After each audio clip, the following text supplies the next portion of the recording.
stand for the reading of God's Word. Stand with me. This comes from Matthew chapter 9, beginning in verse 9. As Jesus went on from there, he saw a man named Matthew sitting at the tax booth. "Follow me," he said to him. So he got up and he followed him. And as Jesus was having a meal in Matthew's house, many tax collectors and sinners came, and they ate with Jesus and his disciples. When the Pharisees saw this, they said to his disciples, "Why does your teacher eat with tax collectors and sinners?"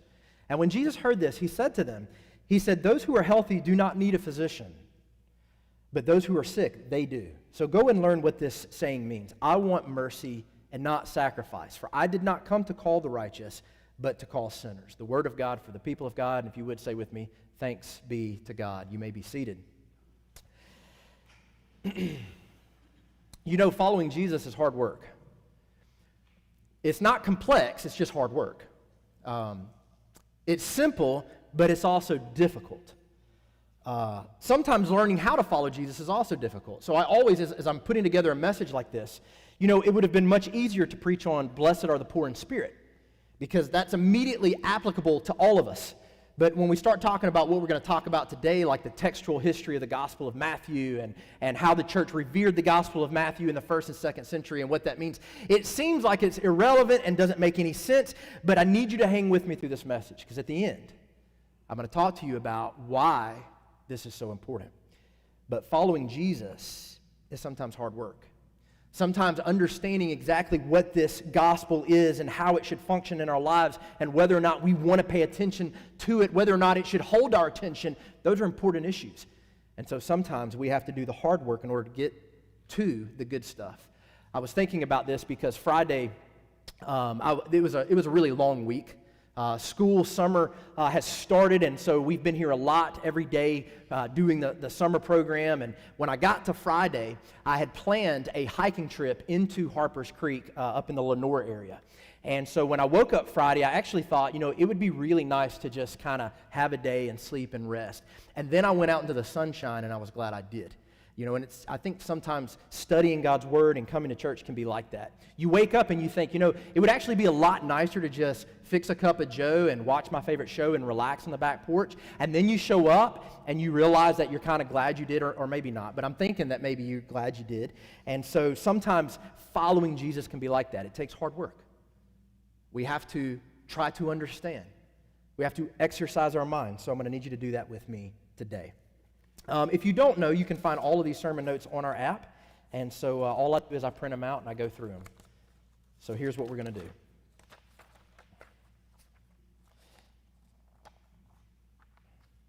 There's a man named R.T. France. One of my favorite books, and a lot of today's message comes from some of the things that he has said. But he says this about Matthew's gospel. He says, the fact is, it was to Matthew's gospel that the Christians of the first 2 centuries automatically turned for the essential data for Christian teaching about Jesus. There's a man named B.H. Streeter who says, Matthew seems to have been the only gospel to have had a normative role and to have created the climate of Christianity at large. I want you to see that Matthew was a big, big deal in the early church from a very, very early time. And today we're going to take a bird's eye view of Matthew's gospel, exploring reasons for why it was so popular back then and reasons why it should have continued significance for us today. So we're going to look at 3 things. We'll move through them rather quickly. We're going to look at the textual history of Matthew's gospel. It is a fascinating story, and it's important. We're going to also look at the original audience of Matthew's gospel. Who is it that he was actually writing to? And then we're going to look at how the early church actually used Matthew's gospel. And then we're going to wrap up today by me telling you why all of those things really have significance for us today. So let's start with the history of Matthew's gospel from a textual standpoint. Early in the church, I don't know if you know this, but the Bible didn't just fall out of heaven into our laps, and then one day in the 10th century we decided that we should listen to it. There's a history there, and so early in the early church, in the 1st and 2nd century, Matthew's gospel was thought to be the first written gospel among all the gospels. However, today it's not quite like that. Modern scholarship sees it differently. Let me tell you why. If you were to look at today's Matthew's gospel, it's written, the manuscripts that we have are written in biblical Greek. They're written in ancient Greek. But Matthew's Greek text reproduces 90% of Mark's gospel. So if you were to take Mark's gospel, look at it, and then look at Matthew's gospel and compare the text, you would see that Matthew uses about 90% of Mark's text. And Luke actually uses about 55% of the text.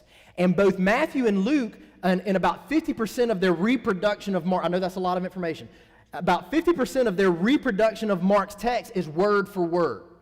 Now, let me explain what that means. It most likely means that there's a literary dependence upon Mark, which means most likely Mark's Greek text came before Matthew and Luke.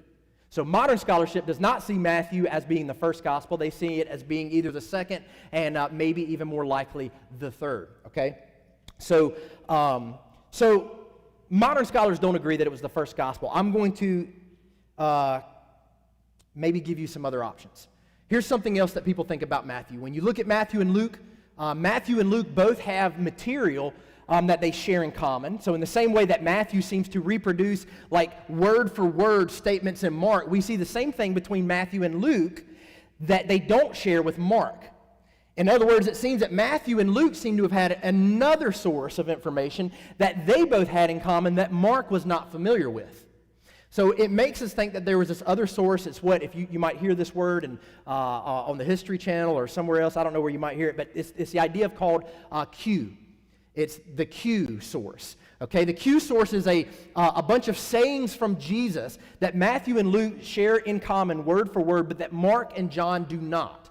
So the idea is there was some source that they both had in order to produce their writings. We don't know if that was oral or if it was written down. We don't know, but that's called the Q theory about Matthew's gospel, okay? So just so you're aware. However, there's a testimony from a couple of people that's important to consider. So this is where it gets kind of interesting. There's a man named Papias. Papias, not Papias. There's a man named Papias. There's a man named Irenaeus. There's a man named Eusebius and a man named Jerome, and all of these are important. Three of these lived in the 2nd century. One lived in the 3rd into the 4th century. So let me explain what they said. According to Papias, around 125 AD, and in case you're not familiar, Jesus died and was raised from the dead around AD 30. Around AD 30. Most scholars believe that the Gospels were written between the 60s and 70s, so about 30 years after Jesus' death and resurrection. And so at 125 AD, less than 100 years, about 75 years after the Gospels were supposedly written, there's a man named Papias who makes a very specific statement. He wrote 5 books entitled An Interpretation of the Oracles of the Lord. Now, we don't actually have Papias' written works anymore. The way we have them is another person in the 4th century draws reference to these books and writes a history about the church in the 4th century, so around 350 AD. Okay, so there they quote Papias saying I feel like that sounds really boring to say all these names and dates and stuff. All right, so here's what Papias says. Papias says, hold on, I got to find it. He says, so Matthew, remember this is 125 AD. We think that the Apostle John, if he died before 125 AD, it wasn't much long before. So this is pretty close within when the time all of this was happening. So Papias says this about Matthew. He says, so Matthew wrote the oracles of his gospel in the Hebrew language. Now, that's a big, big deal because if you know anything about the New Testament, it was written in ancient Greek, not Hebrew. So he says, it was written in Hebrew, in the Hebrew language, and everyone interpreted them as he was able. In other words, he's saying, Matthew originally wrote his gospel in Hebrew, and then the rest of us were just interpreting it the best that we could. That's what Papias says around 125 AD. And then there's a man named Irenaeus.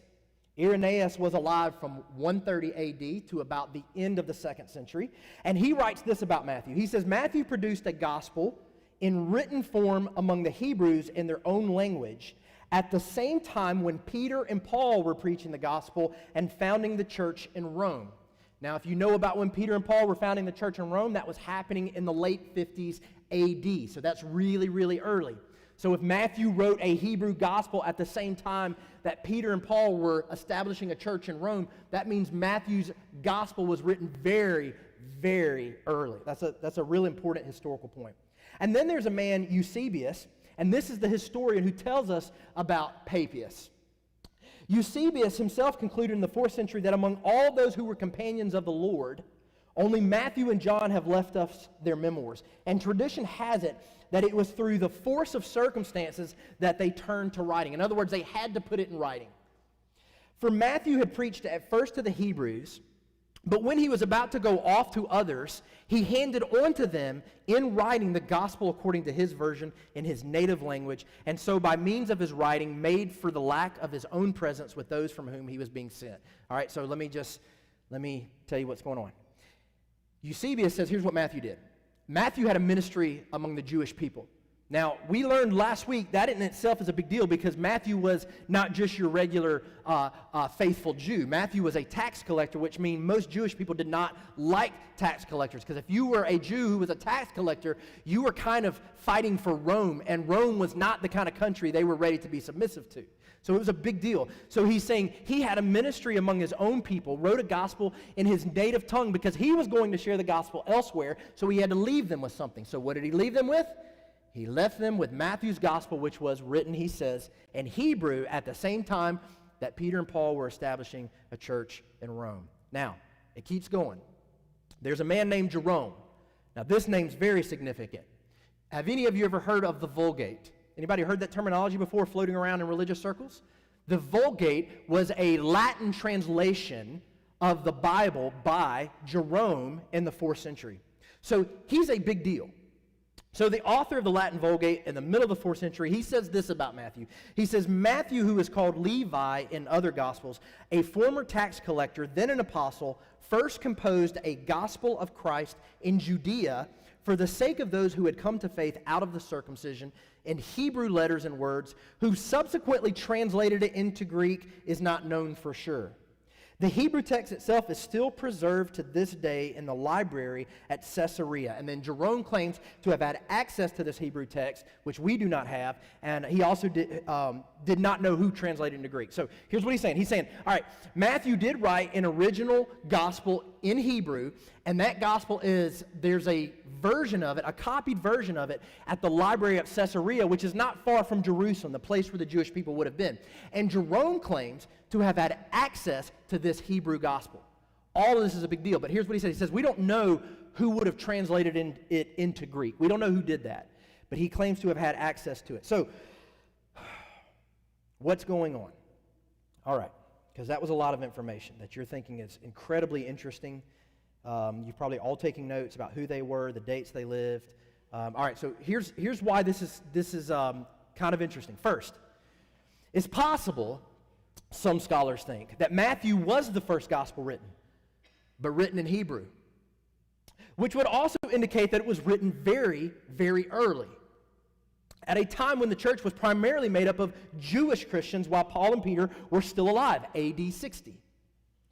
It is also possible that the Gentile church grew, that Matthew's gospel then needed to be translated into Greek for a broader audience, and that the translator used Mark's Greek text as a significant supplement for translating Matthew's Hebrew into Greek. Did you see what just happened there? All right, so yes, originally written in Hebrew, so the early church was right. His gospel was the first gospel, but then as the church became less Jewish and more Gentile, Matthew's gospel was such a big deal that they wanted to translate it for the other people. So by that time, most likely, Mark's gospel had already been written. And whoever's translating Matthew's Hebrew gospel into a Greek Matthew took Mark's text to kind of help with the translation, which is why we have a literary dependence. Now, second, the men involved in these claims were not just anyone. Papias, Eusebius, Irenaeus. These may sound like people where you're going like, hey, there's just this random guy, like in the 2nd century, and he was like, hey, there's a Hebrew guy. These were not just random people. So if you can imagine a map on the wall, and I'm going to do my best here. If you can imagine, here's Jerusalem, and the gospel spreads in Jerusalem, and then you follow the mission of the church, goes up and around, and they start spreading into Asia Minor. Right? So if you were to read Acts today, you'll see the gospel beginning to spread west through Asia Minor into Rome. And Asia Minor is the place where we have Ephesus, the church at Ephesus. Now, if you remember to 2 years ago, and I'm sure all of you do remember to 2 years ago, when we talked about Ephesians, the church at Ephesus became the epicenter of church missions for a very long time. So much was this the case that Paul lived a long time in Ephesus, and after Paul had passed away, there was a very important apostle who was still alive who also moved to Ephesus. Do you remember who it was? It was John. It was the Apostle John. So if you were to read Revelation, the last book in your New Testament, you would read that he wrote from the island of Patmos, which is in Asia Minor. So the way history tells us is, somewhere in the first century, the Apostle John, who was considered the young apostle, the teenage apostle, he grew older, and as he grew older, he was in charge of Jesus' mother Mary. As history has it, we understand that John and Jesus' mother Mary moved to Ephesus and lived at the church in Ephesus, from which all the mission in Asia Minor began to happen. And under John, who was at that time kind of the authority, there arose a series of bishops, people who were kind of the go-to pastor over big areas. So you had this little, as the gospel moved west, you had Asia Minor, and right in the middle is Ephesus. And right across the valley from Ephesus are two towns. One is Smyrna, and the other is Caesarea. It'll come to me. Hierapolis. These two areas are across the valley from Ephesus. So what we're told is that John was in Ephesus teaching, and there was a disciple of John. So remember, Jesus discipled like all his disciples, and then John moves to Ephesus, and John starts making disciples, and one of his disciples was a man named Polycarp. Polycarp became the bishop of Smyrna. But there was another disciple, his name was Papias. And Papias became the bishop of Hierapolis. And then Polycarp also had a disciple, and his disciple's name was Irenaeus, who followed in his shoes and became a bishop. So it's not as if it's just these random people making these claims. These are people who are supposedly heard John teach, the apostle who walked and lived with Jesus during his ministry. They heard him teach, and they come to us and say, there's a Hebrew original. Okay, so maybe that means nothing to you. But it is important. Because a lot of people think that we as believers take these gospels and we take them at face value, and we never pay attention to the bigger story at work. In fact, there was not too long ago, I heard somebody talking about this with regard to all the gospels that the church suppressed. I don't know if you've heard that before, but it's a pretty big thing that people say now. They're like, hey, there were multiple gospels in the second century, and all the gospels we have in the New Testament are just a few of them, and they're just propaganda. But there were all these other gospels. There's a gospel of Thomas, there's a gospel of Judas, there's a gospel of Peter, there's a gospel of Mary, and all those gospels were hidden by the church, while the rest of the gospels were given status, so it was propaganda. But the reality is, we have not been ignorant of these gospels for 2,000 years. Anybody who studies church history or studies the Gospels or studies the text understand that there were many Gospels that were written in the late 2nd century. Many of which, all of which actually, with exception to one Gospel, were literary, how do you say that? Literarily dependent upon Matthew. All that to say Matthew's Gospel is very early, and for the church held a high significance of authority. It was close to the source. If somebody's saying Jesus rose from the dead, and they believe that to be historically true, I want to know that the person who's telling me that knows what they're talking about. So all of this that we're talking about, people can treat churches, and they can treat pastors, and they can treat Christians as if we're just intellectually ignorant, something. Bible thumpers who don't pay attention to the real issues of history. And I just want you to know that's not true. We pay attention to it. Oftentimes people don't want to hear about it. It's usually not the kind of thing you come and preach about are the textual variants and the different apocryphal gospels. Why? Because nobody cares. Till today. Now people care. So it's important. All right, second thing. His original audience. And these two will go a little faster. Matthew's original audience appears to have been Jewish Christians. Again, pointing to it being very, very early. It's not just, this is a quote, it's not just a matter of a few incidental details, but of the whole tone of the gospel, which seems calculated to present Jesus in terms which a Jew would understand, says R.T. France. He says the scriptural coloring of so much of the narrative seems calculated to delight the Jewish mind. Now, there are a couple of things that make us think this. So all of the Gospels talk about the relationship of Jesus to the Jewish people and Judaism. But Matthew's Gospel in particular seems to be addressing Jewish people to appeal to them, trying to get them to understand what is all taking place here. And that's different than, for instance, John's Gospel. If you were to read John's Gospel, we think that it was written most likely to appeal to a Greek audience because the concepts in John's Gospel are very Greek concepts, whereas the concepts in Matthew's Gospel are very Jewish concepts. There's a few things that make us think this. One, there's transliterated Aramaic words. So in that time, Jesus would have spoken Hebrew and Aramaic. People would have known Greek, but Aramaic would have been the language that the Jewish people would most likely associate with religion. And instead, in Matthew's Gospel, of simply translating it into Greek, they transliterated it. Now, here's what transliteration means if you don't know what that means.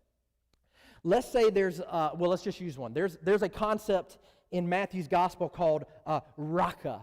You heard that before in Matthew 5:22 in the Sermon on the Mount. You remember when Jesus says, let's just go there because I'm going to mess it up.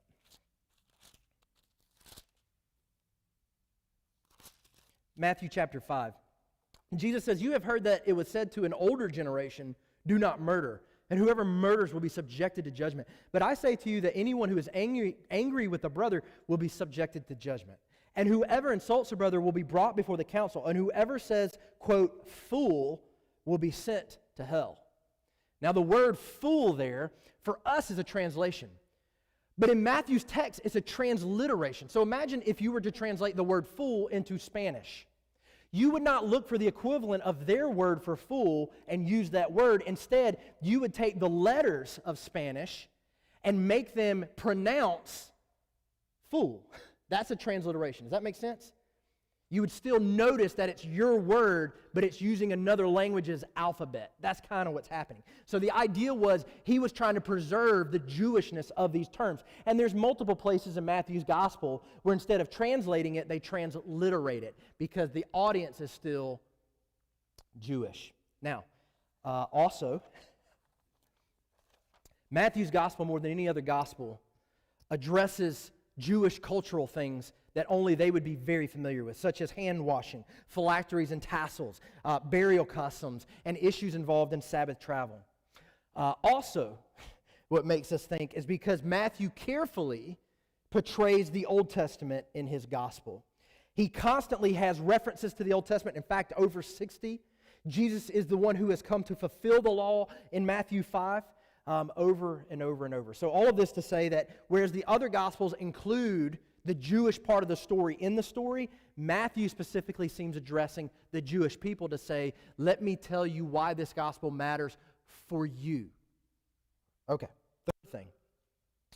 How did the early church use Matthew's Gospel? And this is important because it shows us why they wanted to translate it into Greek if there was a Hebrew original. Because Matthew's Gospel was used primarily as a training manual for following Christ. So all this crazy hard work that we're doing with Matthew's Gospel and text and all that stuff, and it seems irrelevant, I think it's relevant because if we are going to approach it as a training manual for being followers of Christ, then we need to understand what we're dealing with. R.T. France says this. He says, "It has proportionately more ethical and pastoral teaching than any of the other Gospels. It is set out in a more obvious, systematic way." And then there's another man, Paul Manier, who says it's the teacher's gospel. That's what he calls it. Teaching material in Matthew's gospel is divided. Most historically, people see that there are 5 discourses that take place where Jesus is teaching his disciples. I've got those in the notes, but there's no reason for us to spend time there. Let me just mention a few of them. We've got the Sermon on the Mount, which is unique to Matthew's Gospel. We've got chapters 9 to 10, where Jesus talks to them about being on mission and the martyrdom that will likely come from that. Then Jesus talks to them about the kingdom of heaven through the parables. And then Jesus talks to them about church administration. And then he talks to them about last things. And when you look at Matthew's Gospel, it's written in a way in which that's very systematic. Let me teach you about this. Now let me teach you about this. Now let me teach you about the mission. Now let me teach you about dealing with the church once you have a church. Then let me teach you about the end of times. Let me teach you about all those things. So it's very systematic, and it's written in a way that's meant to be easily remembered. Okay, so here's how I want to end. Why does any of that matter for us? One, because Matthew's gospel, when we turn to how to follow Jesus, we don't often think, let's turn to Matthew's gospel. I think everybody here knows this. The discipline of the Wesleyan church is not our guide to following Jesus. Now, it's an important book, okay? But it's not our guide to following Jesus. Ravi Zacharias' books are not our guide to following Jesus. Billy Graham's books are not our guide to following Jesus. But Matthew is. How to live, how to be faithful to Him, what He's called us to do while we're here, how to treat other people. See, those are things that are about following Jesus. And Matthew's gospel addresses those things very clearly. And it helps us to know that this Matthew's gospel is rooted in history all the way back to who Jesus was. It wasn't written by some zealous church member who wanted to teach people how to follow Jesus. It was written by a disciple of Jesus who wanted us to know what it was like to walk with Him and to converse with Him and the things that He expected of Him. Which, by the way, had a lot less, doesn't mean that what we believe doesn't matter, but it had a lot less about what you believe and a whole lot about what you do. So it's important. Regarding the original audience, it's important for this reason. It was relevant to whom it was trying to reach. The language and the examples and the use of the Bible were relative to, and I know when we hear the word, let's be a relative church, like we think like we're forsaking everything, you know, like if we try to be relative to our culture, it's like we're just giving up on Jesus and just letting culture tell us what to do. That's not what was taking place. In fact, when you read Matthew's gospel, you'll see that he was very concerned that if you were a Jewish reader, that the way he was portraying this was appealing to your understanding of what God was doing in the world. But at the same time, it was exceedingly challenging to the Jewish world. Matthew chapter 23 is the most challenging chapter in all of the New Testament for a Christian or Jewish leader. It says, "You hypocrites." Let me talk about why you're a hypocrite. By the way, I'm going to spend a lot of verses talking about it. So it's like I'm going to appeal to you, but I'm also going to challenge you about what this means to follow God. Being relevant to was important. It didn't mean it was without challenge. And being relevant is still a challenge for us today that we ought to be concerned with. It's not enough for us to understand why Matthew's gospel was appealing to the Jewish people of the mid-1st century. It's very important for us to understand how it appeals to North Carolinians today. And oftentimes, I don't think I'm ashamed to say, I just think it's unfortunate that sometimes we get so stuck in our bubble that we don't even understand what the culture around us is asking for. We don't even know what they're into.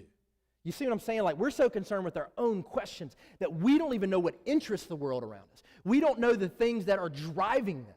So that when our young people have an issue about justice in our country, and we just go, man, back in 30 years ago, you know, when people came to church fully dressed, that was the good old days. Was it the good old days? People dressed right, but there was still incredible discrimination. You see, we cease to pay attention. We pay attention to our own battles, and we don't pay attention to the battles that our teenagers are facing around us. Who are the shapers of culture? You know a big one in North Carolina? The environment. And we have poo-pooed on environmental issues for a long time in the church like it didn't matter, as if caring for God's creation was something other people were supposed to care about, not us. All I'm saying is, we got a culture around us that often puts their finger on right things, and we don't listen to it. We don't even know it exists. We're just like, well, if you want to be here, learn the language. So sad. And then finally, the way the church used it in the first 200 years, I really think we ought to use it that way today. Of course, it was written to a Jewish audience. Doesn't mean the principles are any more irrelevant to us. They're still important, so let's do that. Let's do that this year. We're going to open Matthew's gospel, and we're just going to face it and deal with it, and it's going to challenge us. It's going to talk to us about the way we live. And we're going to look at our life and say, how am I living? And such that I can compare it to what Jesus is asking us to do. And we're going to agree this year as we go through Matthew's gospel that it's probably going to be difficult. That it's probably going to challenge us to take some attitudes, to act some ways that it's difficult to implement into our life. Let's just be okay with that. Let's be okay with going, it's going to be difficult, but it still has a place in our life. What did he say on the Sermon on the Mount? How should that affect the relationships we have, not only in this community, but within this church, within our family? How should that impact the way I treat other people, how I treat the poor, how I think about wealth, how I govern the decisions I make regarding wealth and career and lifestyle? Because those things matter. It's going to talk to us about the kingdom. And it's going to use parables about the kingdom that people understood. I heard somebody, you probably will know who this is, but there's this big thing there's a big thing in our Christian culture that says you ought to care about money because Jesus cared about money, because he talks more about money than any other subject. That is a really weird conclusion to make. You know why Jesus talked about money more than any other subject? Because it was the one thing we understand. It wasn't because he thought we ought to be concerned with money. It was because he knew those kind of examples make sense to us. You know what I'm saying? Like, remember when he told the parable, he's like, the kingdom of God is like a bunch of people, like the guy's going like, I got land to farm and I got no workers. That's kind of relevant today, right? We can't find anybody to work. And he goes, I'm going to go out and find somebody to work. And he goes out and he finds some people and he says, I'm going to pay you this if you'll come work for me. So they come work for him, but he still needs more workers. So he goes back out in the second half of the day, and he finds more workers, and he says, if you'll come work for me, I'll pay you this. And they come, and at the end of the day, they all line up for their paycheck. And as they're in line, the people who started first realized that the people who started later were getting paid the same exact thing. And they were like, wait a minute, that's not fair. Jesus wasn't trying to tell us how to run a business.